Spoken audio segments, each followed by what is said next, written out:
Hi, it's time for another verb of the day. Today's verb is peep, and this is another suggestion from the viewer Dawi, so thank you so much.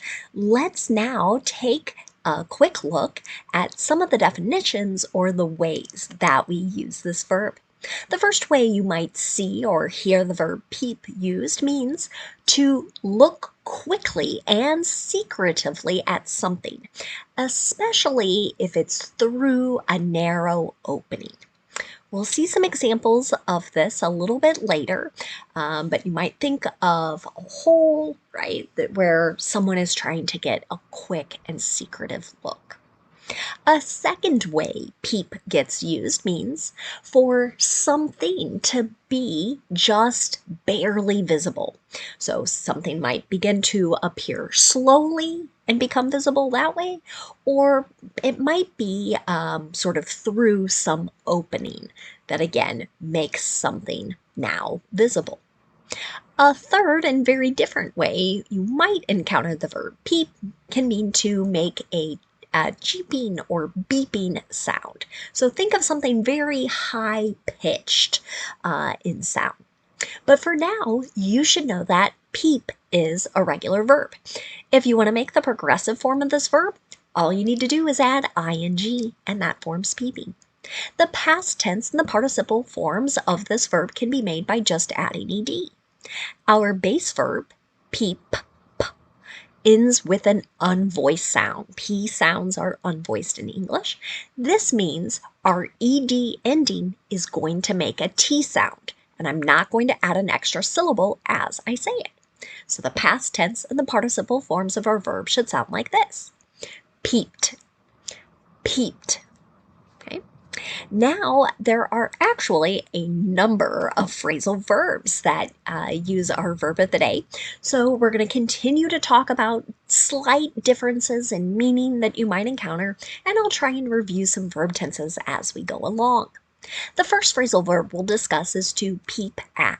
Again, this means to get a quick look at something, and oftentimes you're doing it and being a bit sneaky about it, right? You don't want others to notice that you're taking this quick look either at someone or something. An example of this might be, did you peep at my phone while I was away?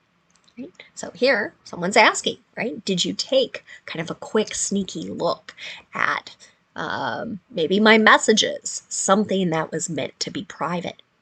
This sentence is an example of a yes or no question in the simple past tense. Another phrasal verb you might encounter is to peep in or peep into. Again, this usually means to peer, glimpse, or glance. And you're doing it kind of quickly, maybe a bit shyly. Again, the idea is you don't usually want to be noticed. An example of this, I'll peep into her office and see if she's busy. Right? So maybe somebody who works as an assistant, an administrative professional of some kind, might have a very busy, maybe slightly angry supervisor or boss, and is maybe a little nervous about interrupting or bothering. So this peep is going to be a quick look, maybe without interrupting or bothering that person so as not to anger them. A third phrasal verb you might encounter is to peep out. This can have a couple different meanings. One would be to glance quickly out from behind the cover of something else. An example of this, her feet were peeping out while she was hiding, but I pretended not to see her during the game of hide and seek. So maybe this is an adult talking about playing this game with children. Again, kind of common here in the United States. It probably is done in other parts of the world, maybe with a different name. But the idea is people hide. You try and be the last one to be found. So her feet were peeping out is an example of the past progressive or past continuous. And I'm realizing I forgot to tell you, I'll peep into her office is an example of the simple future. Now let's look at the second way to use peep out. Again, that goes back to the second definition of our verb, for something to become partially or temporarily visible from behind the cover of something else. An example of how you might hear this used is the sun finally peeping out today.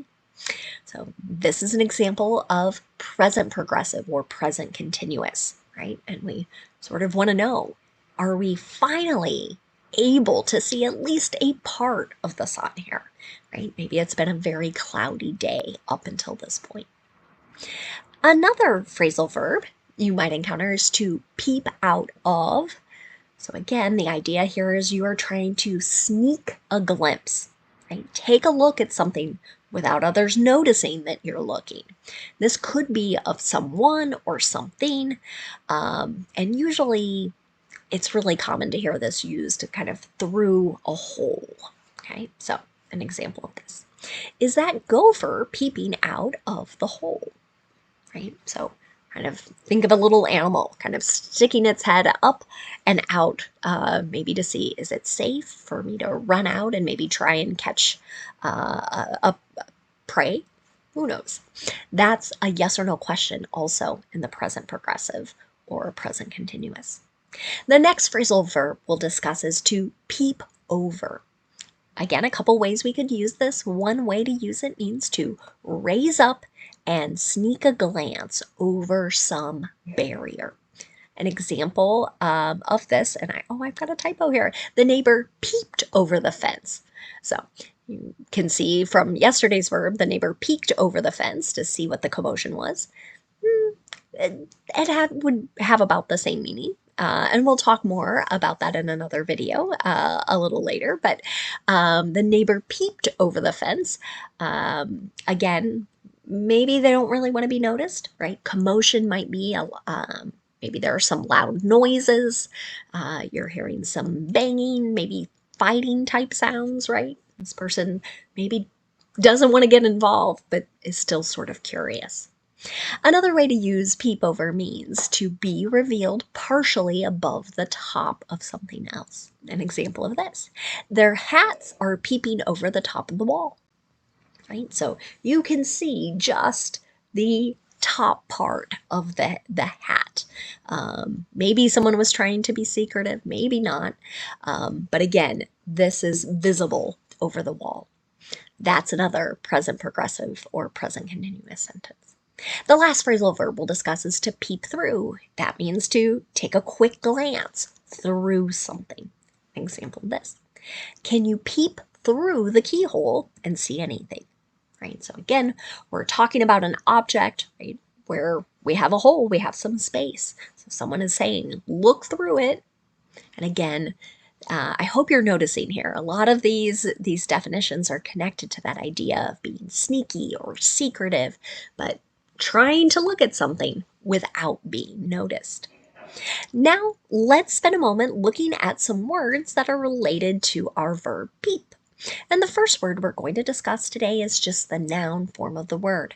The noun peep, you'll notice, has the exact same spelling and the exact same pronunciation. The noun peep can also be used a few different ways.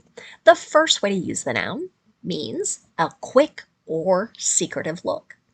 An example, someone might say, I'll take a peep at my watch and let you know. So quick glance, maybe they don't want others to notice they're looking at and maybe wondering how much longer is this thing going to go on, right? So they're going to take that subtle, quick look.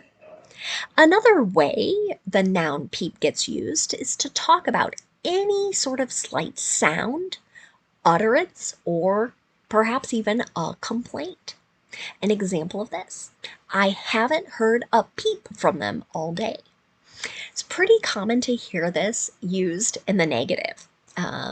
So someone hasn't made a peep, or I haven't heard a peep, right, means I'm not hearing any sort of sounds, noises, utterances.